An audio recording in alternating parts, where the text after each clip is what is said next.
Well, hello everyone, and welcome back to another video of some F1 2022 game ideas. Yes, today we're taking a look at the HQ and the Paddock, but this part of the Paddock does not include interview locations, because I'm going to include those when we talk about interviews. That will be coming in a separate video in a couple of weeks.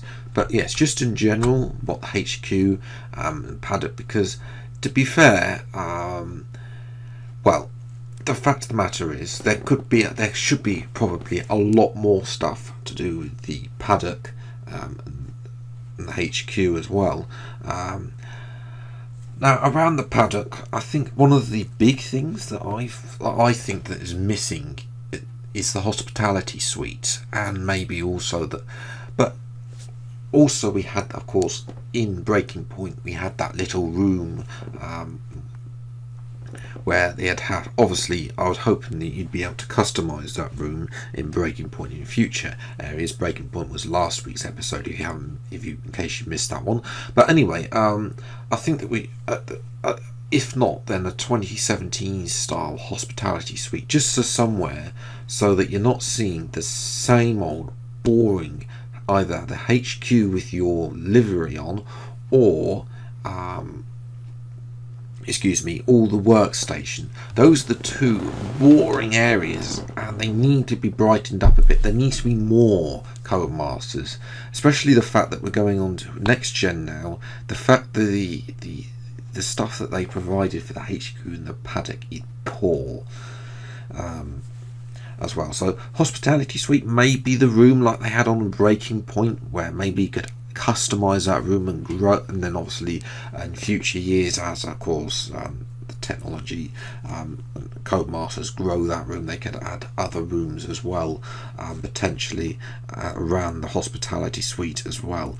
Also the HQs, I'm going to quickly mention the HQs as well, because first of all, we need more HQ upgrades.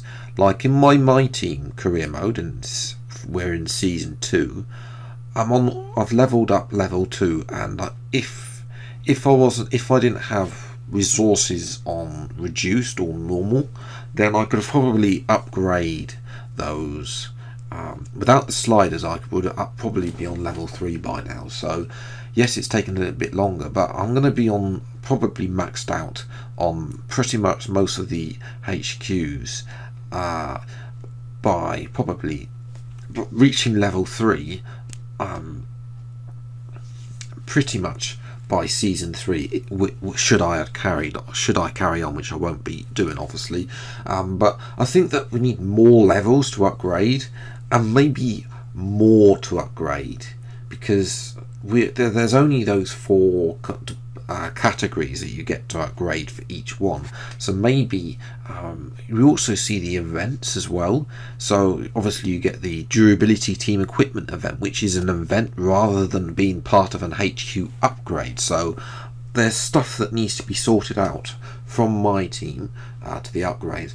And then also I'm going to have a little dig about this, but driver career mode, oh my goodness grief. If you've been watching my Aston Martin career mode, I've been waiting for absolute ages for an HQ upgrade, because the AI teams are horrific at upgrading the HQ. So they need to be looked at as well, because if you're not aware, I haven't been able to upgrade the aero side of the car since episode 2 of this season, and now we're also on episode 8 of season 2, or something like that. So that's a long time to go without an aero upgrade. I want to be upgrading the car as possible as well. But again, I'll come back. All R&D is actually next week, I should point out.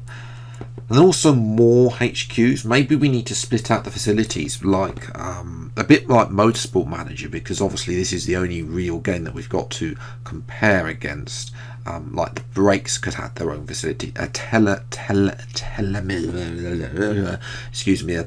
center, maybe have a tour center as well, because you get that event where you get these famous people wanting to come and tour. So maybe you need a facility for that. Split that out of the HR centre, maybe and just for fun, the helipad as well. Increase the sponsor acclaim level. That would help as well. Again, I think we need more acclaim levels as well, but I'll come back to that in another episode. And then also something that's been requested, that I know that this might be a bit out of reach for next year's game, but it definitely should be something that is considered in the future. Create your own test track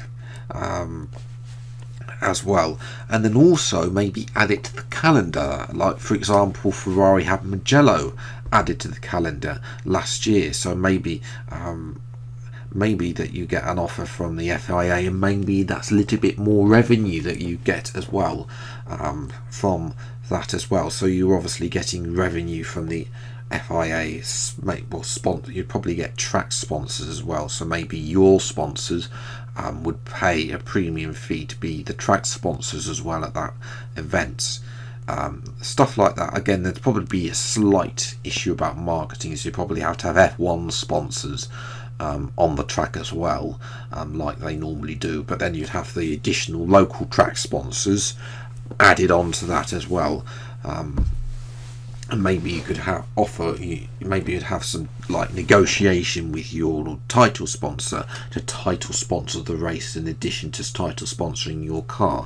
That's just stuff like that would all add a whole lot more to the game than just being. And again, the fundamentals are still to be an F1 game, but having this test track also adds to the management side of the My Team game, because so far there isn't a lot of management for My Team at all. And really, one area I know eventually we want to be able to walk around the paddock. So I want to be able to go all over the place on the paddock as well. That's a future event. It's definitely not going to be coming to F1 2022. I will quickly mention it now. I'll probably mention it again.